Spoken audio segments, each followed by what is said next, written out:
अस्सलामुअलैकुम एवरीवन, क्या हाल है आपका। उम्मीद करता हूँ आप सब खैर खैरियत से होंगे और रमज़ान आपका अच्छा गुज़र रहा होगा। तो आज का जो टॉपिक है वो सी प्लस प्लस के ऊपर है, क्योंकि लास्ट जो लेक्चर टॉपिक मैंने कवर किया था वो इंस्टॉलेशन के रिलेटेड था कि हम लोग डेव सी प्लस प्लस को कैसे इंस्टॉल करते हैं और किस तरह अपने कंप्यूटर के अंदर यूज़ करते हैं। तो चलिए फिर आज शुरू करते हैं अपना टॉपिक।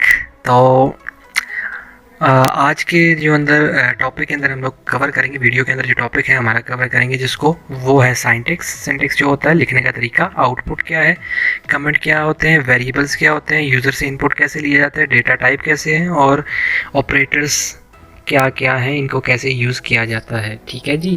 तो चलिए देर किस बात की, तो शुरू करते हैं।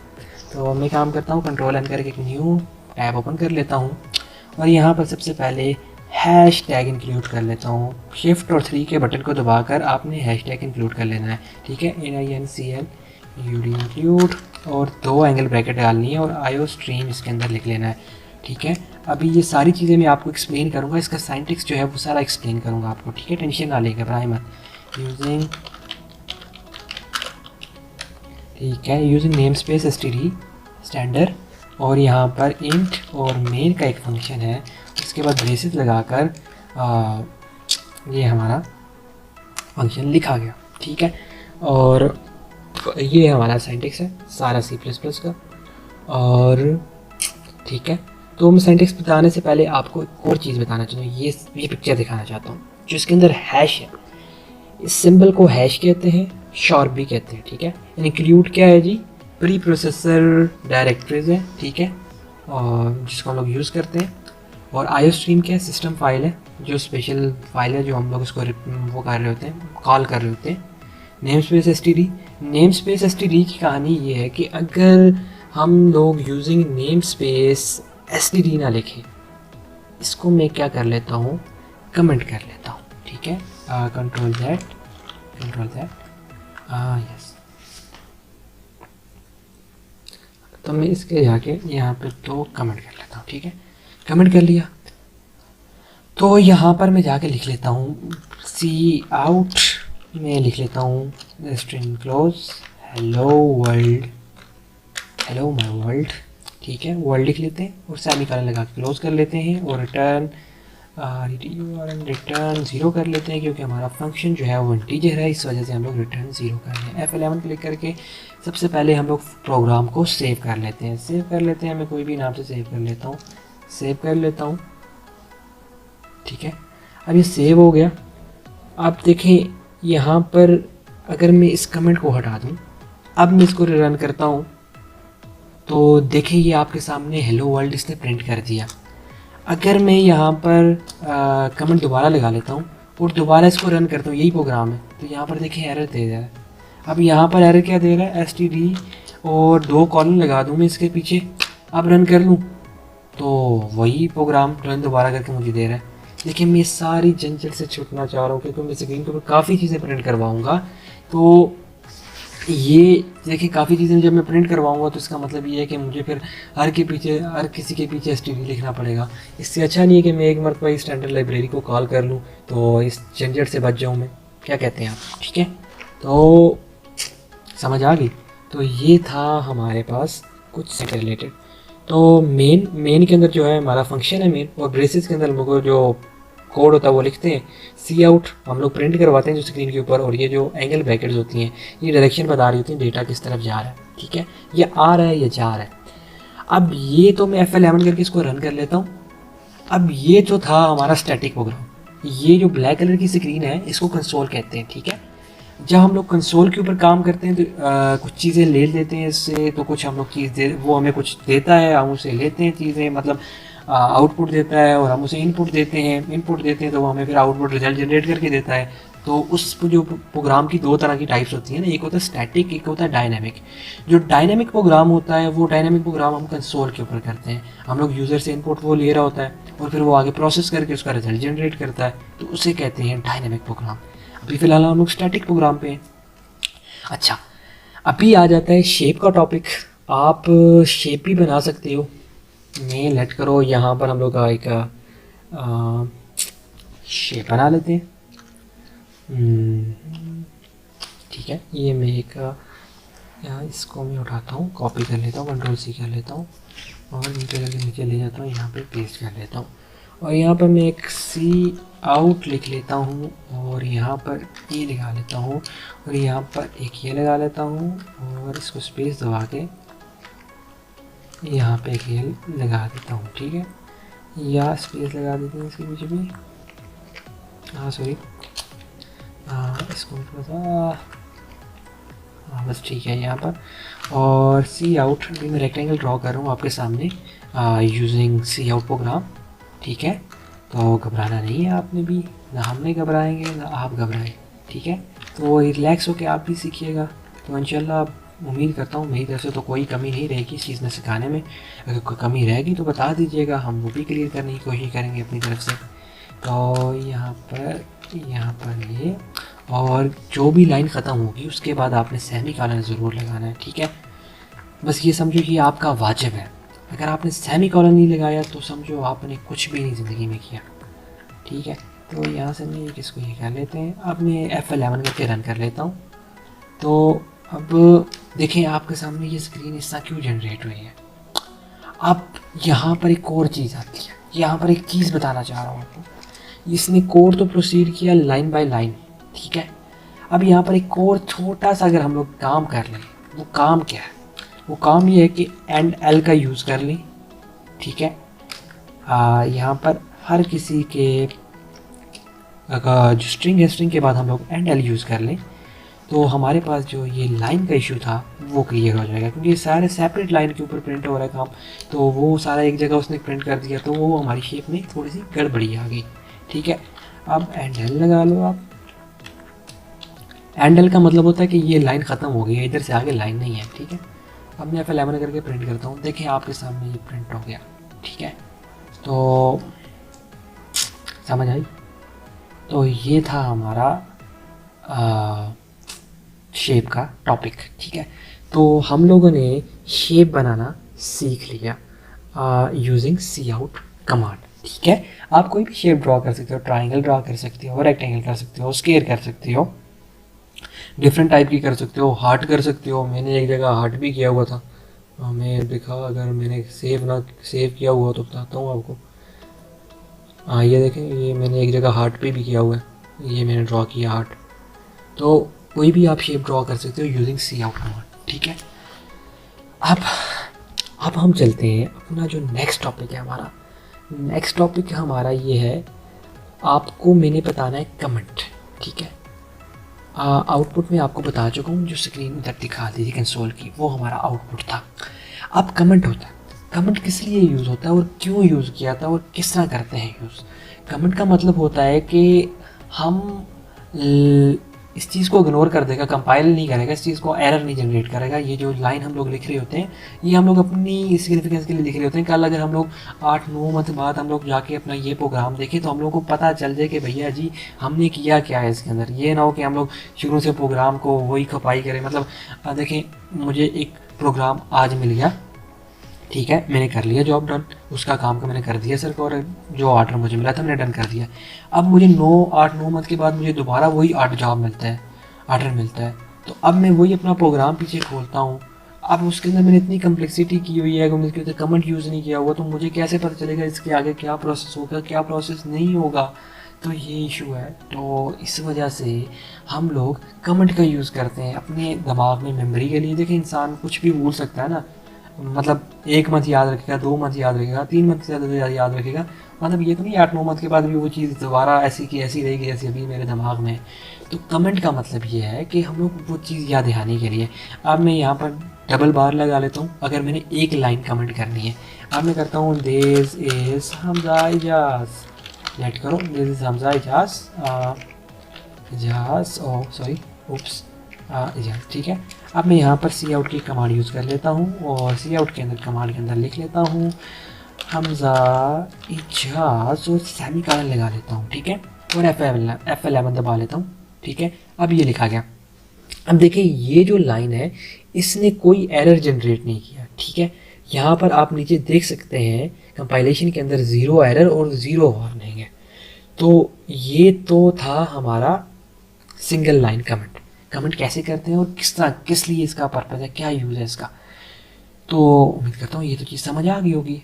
अब आता है कि यार कमेंट कुछ होता है छोटी, मतलब ऐसा होता है ना कि यार अब एक लाइन के अंदर मतलब कमेंट मेरा आ गया, ये दिस समझा जाए। अब कुछ कमेंट ऐसे हों कि मतलब ये भी लिखा हो, ये भी लिखा हो, ये भी लिखा हो। अब ये 4-5 लाइन के अंदर मेरा कमेंट आ रहा है, ठीक है, मैंने प्रोग्राम की थोड़ी सी डिटेल लिख ली, हाँ भैया जी प्रोग्राम के अंदर ये है तो उसकी डिटेल लिख ली। अब यहाँ पर तो मुझे सिंगल लाइन बार बार यहाँ पर ये करना पड़ेगा, यहाँ पर ये करना पड़ेगा, या यहाँ पे ये करना पड़ेगा। इशू है ना, हर लाइन से पहले आके ये करना पड़ेगा। तो इस इशू को सॉल्व करने के लिए हम लोग मल्टी लाइन कमेंट यूज़ करते हैं। तो मल्टी लाइन कमेंट कैसे यूज़ करते हैं, शिफ्ट को दबाते हैं और 8 का जो बटन होता है इसको दबा लेते हैं, स्टैटिक सिंबल। अब ये देखिए इसका कलर चेंज हो गया। अब कहाँ तक कमेंट करना है, दोबारा स्टैटिक का बटन दबाया और फिर फॉरवर्ड स्लाइड दबा दी, वो एरिया कमेंट हो गया। अब मैं F11 प्रेस करता हूँ तो ये देखें आप, तो वही as it is program run हो गया। अच्छा, अभी मैं आपको 2 चीज़ें और बताऊंगा।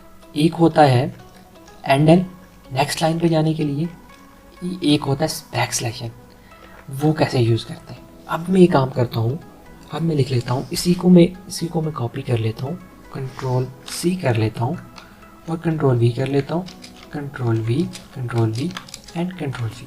अब मैं F11 प्रेस करके कंपाइल कर लेता हूँ उसको। अब ये देखें इसने सारा नाम हमजा एजाज एक ही जगह घुसा दिया। यहाँ पर तो मैं डिफरेंट लाइन पे लिख रहा हूँ, तो लेकिन यहाँ पर तो एज इट इज़ लाइन पे आ रहा है, एक ही लाइन पे आ रहा है। अब क्या करें, कन्फ्यूजन है, अब प्रॉब्लम है, इसको सॉल्व तो करना है।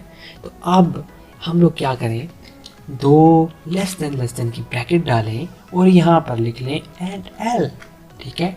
अब मैं क्या कर लेता हूँ, सिंपली इसको भी मैं Ctrl+C कर लेता हूँ और यहाँ पे जाके Ctrl+V कर लेता हूँ, Ctrl+V। अब मैं F11 दबा देता हूँ। अब देखिए ये सारा सेपरेट लाइन पे हो गया। अच्छा, अभी एक और काम करते हैं, इस सारे को हटा देते हैं, या एक काम कर लेते हैं, इस सारे को कमेंट कर लेते हैं, ठीक है। कमेंट का तरीका एक और भी है, कंट्रोल दबाएं और बैकस्लैश दबा दें। मल्टी लाइन जब आप किसी भी चीज़ को कर रहे हो ना, मैं आपको बताता हूँ। यहाँ पर मैंने सारे को सिलेक्ट किया, कंट्रोल और बैकस्लैश दबा दी, ठीक है। अब अगर इसको कमेंट करना है तो कंट्रोल और बैकस्लैश दबा दें, ठीक है। अनकमेंट करना है तो कंट्रोल और बैकस्लैश दोबारा दबा दें सिलेक्ट करके। कमेंट करना है तो कंट्रोल बैकस्लैश और फॉरवर्ड स्लैश और फिर दबा दें उसको, तो ख़त्म हो जाएगा कमेंट, ठीक है। ये भी तरीका है एक। आपने दोबारा एक इसको कमेंट कर लिया। अब मैं काम करता हूँ, यहाँ पर एक स्टेटमेंट लिख लेता हूँ, सी आउट हेलो माय जान, हेलो वर्ल्ड, ठीक है। हेलो वर्ल्ड लिख लेते हैं और सेमीकोलन लगा लेते हैं। अब क्या है, अब यहाँ पर मैंने हेलो वर्ल्ड और सेमीकोलन तो लगा लिया। अब मैं Ctrl+C कर लेता हूँ और Ctrl+V, फिर Ctrl+V। अब मैं F11 प्रेस कर लेता हूँ। अब वही मसला दोबारा आ गया। अब एक और तरीका है, ठीक है। आप एक काम करें, बैकस्लैश और एन यूज़ करें। आप जितनी मरतबा बैकस्लैश एन यूज़ करेंगे उतनी मरतबा ये लाइनें छोड़ता जाएगा, ठीक है। अब मैं एक काम करता हूँ, यहाँ पर बैकस्लैश एन 2 यूज़ कर लेता हूँ, ऊपर मैं 3 यूज़ किए। यहाँ पर बैकस्लैश एन, यहाँ पर बैकस्लैश एन, बल्कि मैं काम कर लेता हूँ, यहाँ पर थोड़ा सा ज़्यादा कर लेता हूँ। ओह सॉरी, प्रेस करके रख दिया था इस वजह से। तो बैकस्लैश एन 5 कर लिए, यहाँ पर 4 कर लेता हूँ, बैकस्लैश एन, ठीक है। तो यहाँ पर बैकस्लैश एन 3 हो गए, यहाँ पर बैकस्लैश एन 2 हो गए और यहाँ पर बैकस्लैश एन हो गया। अब मैं F11 प्रेस कर लेता हूँ। अब ये देखें आपके सामने, ये सब आपके सामने है, ठीक है। तो आपके सामने सब कुछ कैसे, जब देखें मुझे एंड एल यूज़ करना था हर लाइन के स्टेटमेंट के बाद, तो मैं सिंपली क्या करूँ, स्ट्रिंग के अंदर ही फॉर्म कर लूँ ना, ये सही नहीं रहेगा। तो ये डिस्टेंस मतलब वो लाइन नेक्स्ट लाइन पे चला गई चीज़। तो ये था नेक्स्ट लाइन का सीन। अच्छा, अभी मैं एक और चीज़ आपके साथ एक्सप्लेन करनी है, इसको क्या कर लेता हूँ, क्लोज कर लेता हूँ इंटर दबा के, ताकि आईडी एरर ना दे दे। आईडी एरर 1 दे देता होता है अक्सर जब आप ये ज़्यादातर कंसोल आपका ओपन रहे। तो अभी मैं वर्ड पे जाता हूँ, साइंटिस्ट भी हो गया, कमेंट भी हो गया, वेरिएबल अब आ गया वेरिएबल। अब वेरिएबल के कुछ रूल्स हैं।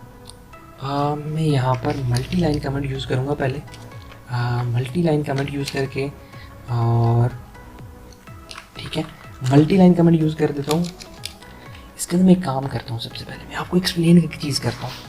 वेरिएबल, वेरिएबल का मतलब होता है कि एक चीज़ ऐसी जिसके अंदर आप कुछ चीज़ स्टोर कर सकते हो। जैसे कि आप चीनी के बर्तन के अंदर चीनी स्टोर करते हो, आटे के अंदर आटे के जो बर्तन होता है उसके अंदर आटा स्टोर करते हो।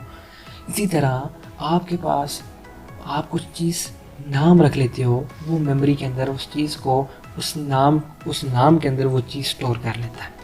अब वो स्टोर क्या कर सकता है, वो डिफरेंट टाइप्स हो जाती हैं। स्ट्रिंग्स आ जाते हैं, इंटीजर आ जाता है, बूल आ जाता है, कैरेक्टर आ जाता है। अब ये सारी चीज़ें आपको एक्सप्लेन होंगी, टेंशन ना लें, चलो करें, रिलैक्स रहें, प्रोग्रामिंग ईजी है, टेंशन ना लें। तो यहाँ पर मैं सबसे पहले आपको बताता हूँ कि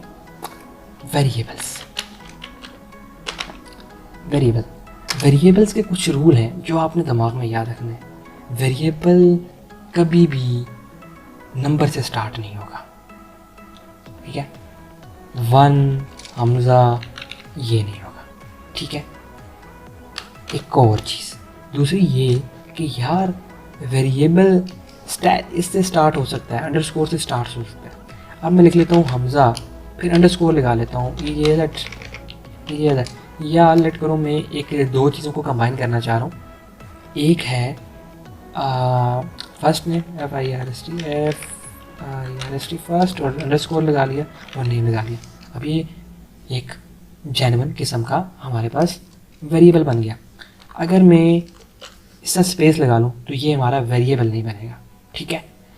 और एक और चीज़, तो वेरिएबल के अंदर आप स्पेशल सिंबल भी यूज़ कर सकते हो, ठीक है। और दूसरी बात, आप एच लिखिए फिर 1 2 3 ऐसा लगा सकते हो, ठीक है, कोई इशू नहीं है। तो यहाँ पर कोई इशू इस चीज़ में से नहीं आएगा आपको। और तो हाँ, दूसरा ये कि आप कुछ स्पेसिफिक सिंबल डिफाइन हुए हुए C++ के अंदर। अब इंट है, अब इंट 4 है कैरेक्टर के लिए, और बूल है, ये आप वेरिएबल के नाम पे नहीं यूज़ कर सकते, ठीक है, समझे बात को। तो ये कुछ आपने माइंड में चीज़ें रखनी है आपने, ठीक है। तो सबसे पहले आप क्या करते होते हो, वेरिएबल की टाइप एक्सप्लेन करते हो, TYP टाइप। वेरिएबल किस टाइप का है, इंट है, INT इंट है, आपका कैरेक्टर है, स्ट्रिंग है, या आपका बूल है। ये आपने वेरिएबल की टाइप एक्सप्लेन कर ली, डेटा टाइप जो है। अब उसके बाद आपने सिंपली क्या करना है, नेम लेना है, वेरिएबल जो आपने वेरिएबल रखना है उसका नाम लेना है। हमज़ा लिख लिया, सेमीकोलन लगा लिया, फिर यहाँ पर नेक्स्ट लाइन पे जाके आपने क्या करना है ना, या इसी के अंदर ही आप हमज़ा की वैल्यू डिक्लेयर कर दो, हमज़ा इक्वल टू 10 क्योंकि इंटीजर है। और उसके बाद फिर आपने क्या करना है, सेमीकोलन लगा लेना है, ठीक है। तो ये था। अब ये हमज़ा नामक एक वेरिएबल है जिसके अंदर 10 स्टोर कर दिया उसने मेमोरी के अंदर। कैरेक्टर के अंदर क्या सीन होता है, कैरेक्टर का ये होता है कि कैरेक्टर के अंदर हमारे पास अल्फ़ाबेट्स आ जाते हैं, A B। जैसे कि मैं ग्रेडिंग सिस्टम बनाना चाह रहा हूँ। अब हमारी यूनिवर्सिटी का ग्रेडिंग सिस्टम है, आई थिंक मैंने यहाँ पर ओपन भी किया हुआ था लास्ट टाइम, हाँ ये। अब ये ग्रेडिंग सिस्टम का हमें वो टास्क मिला था, लैब टास्क था हमारा। तो ये देखें ग्रेडिंग सिस्टम के अंदर हम लोगों ने कैरेक्टर के अंदर A स्टोर किया हुआ है, लेकिन स्ट्रिंग मैंने यूज़ किया हुआ है क्योंकि स्ट्रिंग के अंदर हमारे पास मुख्तलिफ डिफरेंट ग्रेड्स आ जाते हैं। B नेगेटिव आ जाता है, C पॉजिटिव आ जाता है, B नेगेटिव आ जाता है, A नेगेटिव, A पॉजिटिव। तो कैरेक्टर के अंदर हम लोग स्पेसिफिकली A की सिंबल यूज़ कर सकते हैं, ठीक है। तो ये जो सा है मेरी यूनिवर्सिटी का वो था, प्रोजेक्ट था। तो हाँ, AB। तो ये जो कैरेक्टर होता है वो हमेशा स्टोर होता है सिंगल कोड के अंदर। जो स्ट्रिंग होती है वो हमेशा डबल कोट के अंदर स्टोर होती है। हमजा, जैसे कि हम लोगों ने ऊपर सी आउट के अंदर लिखा था हेलो वर्ल्ड, वो भी स्ट्रिंग की थी।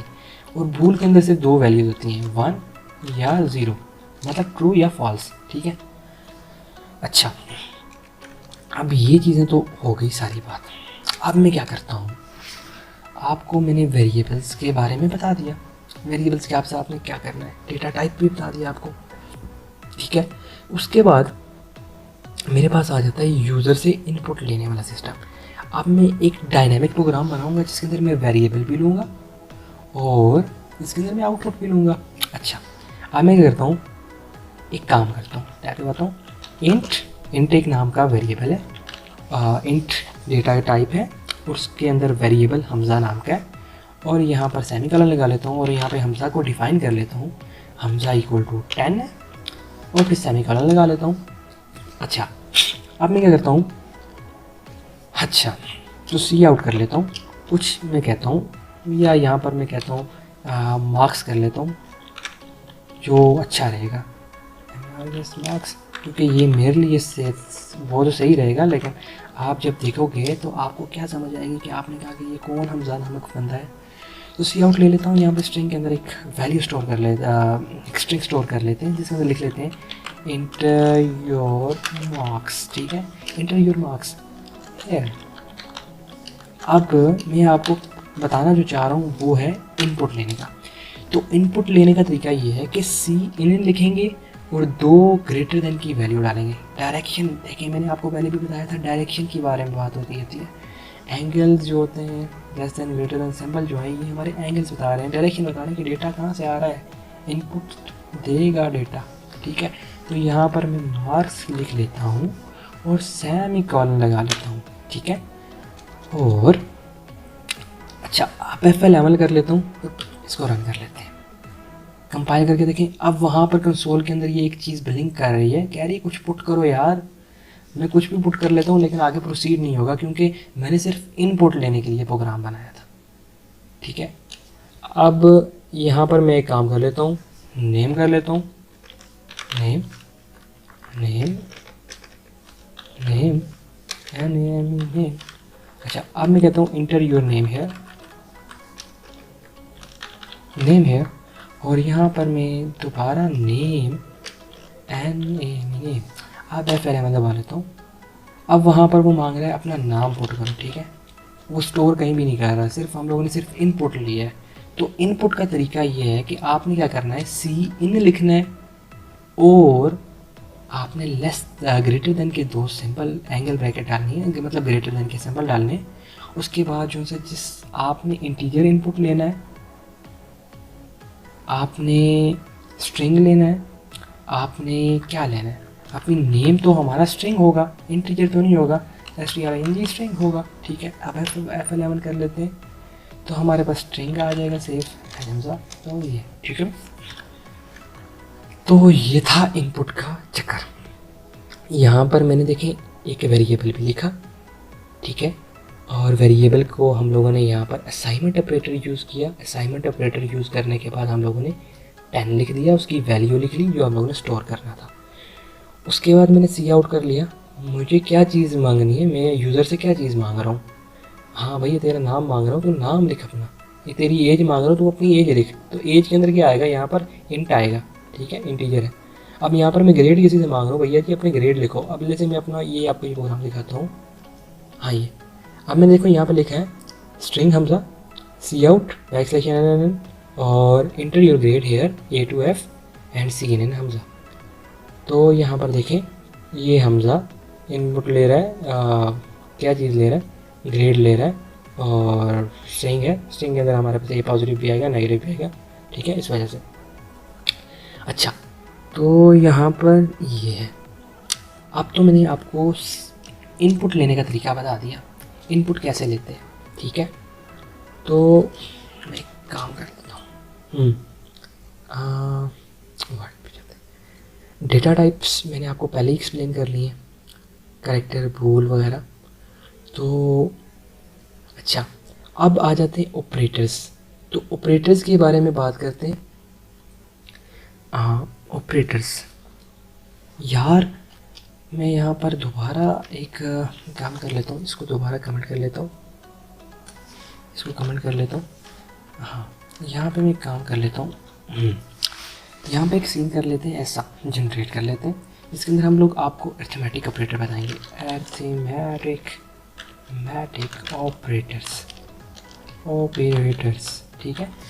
अर्थमेटिक ऑपरेटर्स होते हैं हमारे पास प्लस, माइनस, मल्टीप्लिकेशन और डिवीजन, और फिर उसके बाद एक साथ आ जाता है मॉडुलस आ जाता है। मॉडुलस का मतलब होता है रिमाइंडर, ठीक है। a डिवाइडेड बाई b बचा क्या, ठीक है। कहते होते हैं ना वो एक 4 डिवाइडेड बाई 5 या 5 डिवाइडेड बाई 4, हमारे पास रिमाइंडर क्या बचा, 1 बचा, तो ये रिमाइंडर हमारा बताएगा, ठीक है, मॉडुलस। अब मैं इन दोनों को कमेंट कर लेता हूँ दोबारा। अच्छा, अभी मैं काम कर लेता हूँ, यहाँ पर मैं एक इंट नाम का एक वेरिएबल डिक्लेयर कर लेता हूँ, इंट नाम का एक वेरिएबल डिक्लेयर कर लेता हूँ, और वहाँ पर मैं लिख लेता हूँ x, ठीक है, इनपुट x है। और यहाँ पर मैं दूसरी कर लेता हूँ, या एक काम कर लेते हैं, किसी को कम्प्लेक्स क्यों करने की ज़रूरत है, हम लोग वैसे भी दोनों इंट ले रहे हैं, तो यहाँ पर कामा लिख के y कर लेते हैं, ठीक है। अब इंट x और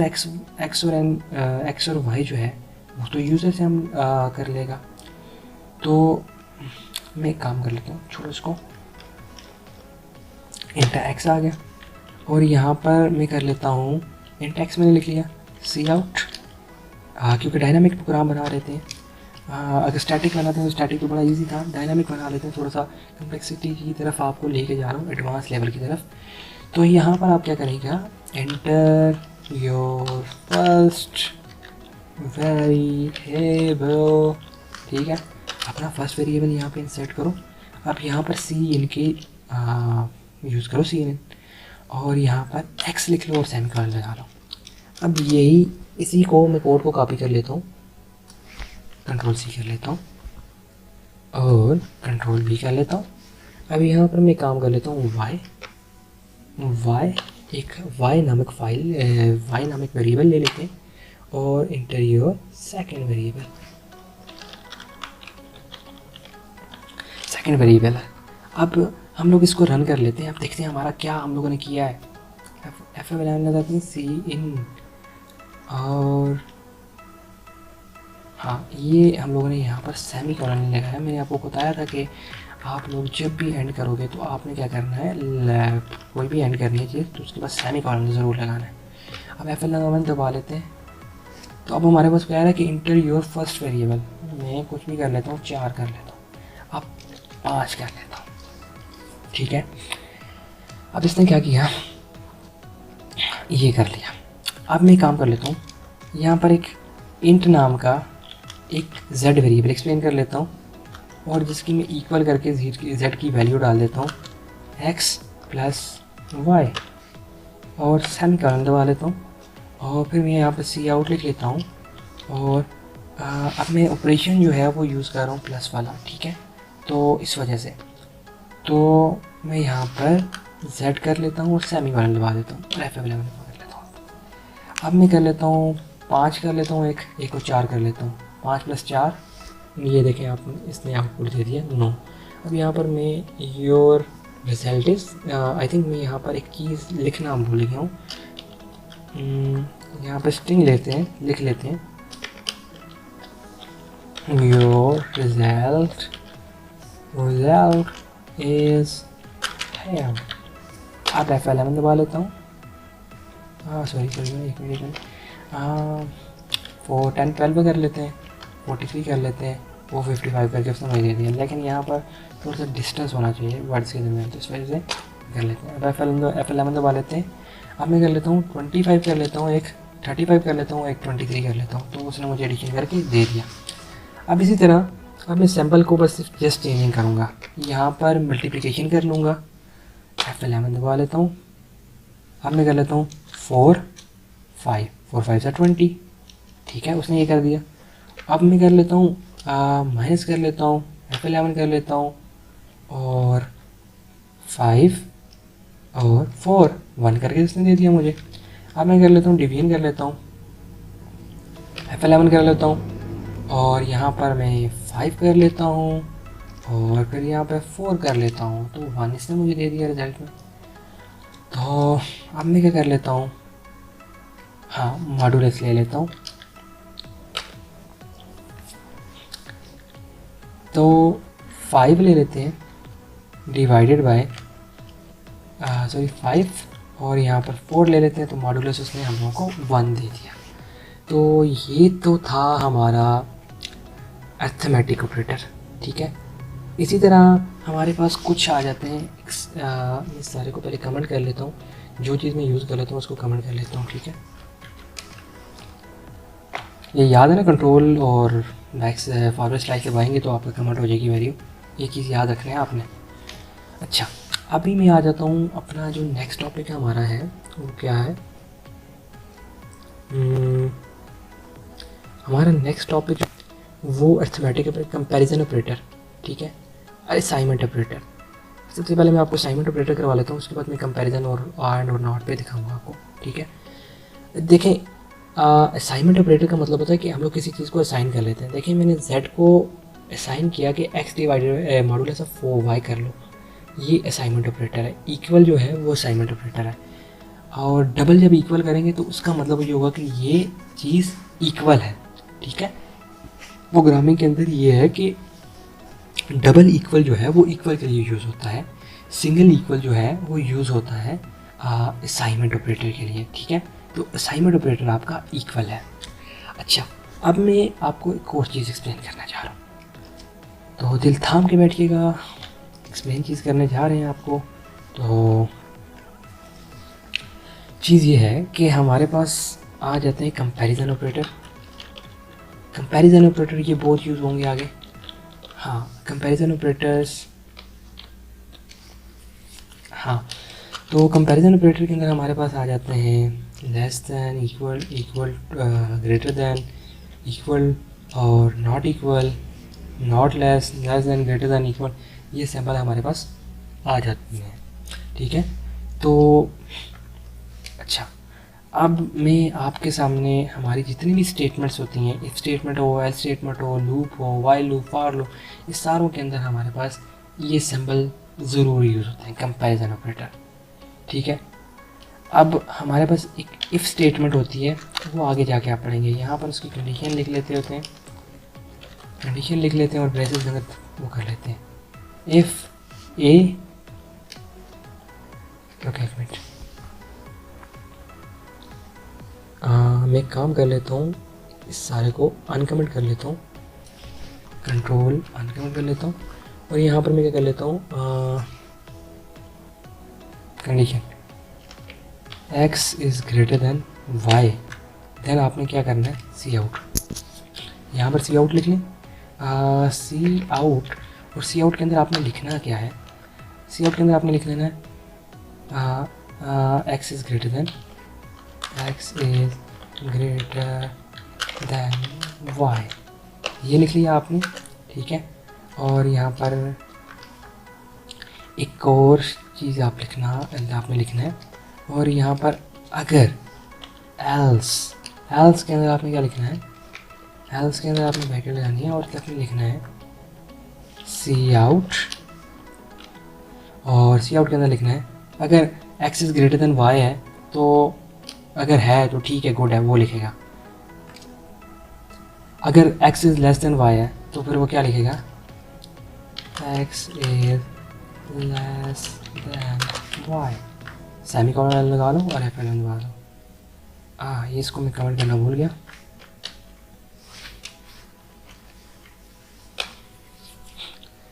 आप देखें, मैं फर्स्ट वेरिएबल डाल रहा हूँ, 2 डाल रहा हूँ, 3 डाल रहा हूँ। अब 2 और 3 है, x is less than y, मतलब 2 और 3 जो सा है वो लेस दैन है, first variable is less than. तो ये हमारे पास कंपैरिजन ऑपरेटर्स है, ठीक है। तो कंपैरिजन ऑपरेटर्स ये आगे आप यूज़ करेंगे इफ़ स्टेटमेंट के अंदर, इफ़ एल्स स्टेटमेंट के अंदर, ये आगे यूज़ करेंगे, ये आपको एक्सप्लेन आगे करूँगा, ठीक है। तो ये थे। अच्छा, अब आ जाते हैं लॉजिकल ऑपरेटर्स। लॉजिकल ऑपरेटर्स से कौन नहीं वाकिफ़, लॉजिकल ऑपरेटर्स, लॉजिकल ऑपरेटर्स के अंदर ये है कि लॉजिकल ऑपरेटर्स के अंदर ये है कि यार देखो, दो ऑपरेटर है, तीन ऑपरेटर्स हैं। एक होता है एंड ऑपरेटर। एंड ऑपरेटर को हम लोग रिप्रेजेंट कर होते हैं डबल एंड से। एक होता है नॉट ऑपरेटर। नॉट ऑपरेटर को हम लोग यूज़ कर रहे होते हैं साइन ऑफ एक्सप्लेनेशन से। और हम लोग आर ऑपरेटर होता है, आर ऑपरेटर को हम लोग डबल बार से रिप्रेजेंट कर रहे होते हैं। ठीक है, अब आपको एंड का पता है, एंड होता है हमेशा यूज़ मल्टीप्लिकेशन के लिए। तो जब मल्टीप्लिकेशन के लिए यूज़ होता है तो जब उसके दोनों इनपुट जो से होते हैं वो ऑन होते हैं, मतलब दोनों 1 1 होंगे, दोनों ट्रू होंगे, तो तब ही उसका होल रिजल्ट ट्रू होगा। नॉट का आपको पता है कि वो अगर 1 है तो 0 कर लेगा, 0 है तो 1 कर लेगा। और आर है तो आर ऑपरेटर का मतलब ये है कि यार जब वो दोनों 0 होंगे तो तब ऑफ होगा, अदरवाइज सर्किट ऑन होगा। तो ये था लॉजिकल ऑपरेटर्स वगैरह के भी यूजेज, इन सारों को आगे एक्सप्लेन करेंगे। तो जैसे जैसे हम लोग आगे चलेंगे आपको ये भी एक्सप्लेन करते चलेंगे। ठीक है, तो यहाँ तक उम्मीद करता हूँ वीडियो पसंद आई होगी। अगर पसंद आई है तो चैनल को लाइक, कमेंट, सब्सक्राइब करना मत भूलिएगा। इंशाल्लाह जल्द आ रहा है हमारा आगे, इंशाल्लाह इफ एल्स स्टेटमेंट के बारे में भी आएंगे हम लोग, जल्द से जल्द आ रहे हैं वहाँ पे। मैथ्स के अंदर थोड़ा सा बूलियन को एक्सप्लेन करेंगे, थोड़ा सा लॉजिकल ऑपरेटर्स को नेक्स्ट वीडियो के अंदर एक्सप्लेन करेंगे, बाकी एक्सप्लेनेशन करेंगे। ठीक है, तो तब तक के लिए फिर अल्लाह ने के बाद फिर हमारे चैनल को सब्सक्राइब भी कर दीजिएगा, इतनी मेहनत लग रही है आपको पता ही है। तो अपने दोस्तों के साथ भी शेयर कर दीजिएगा। तो चलें फिर मिलते हैं नेक्स्ट वीडियो में। Thanks for watching. अल्लाह ने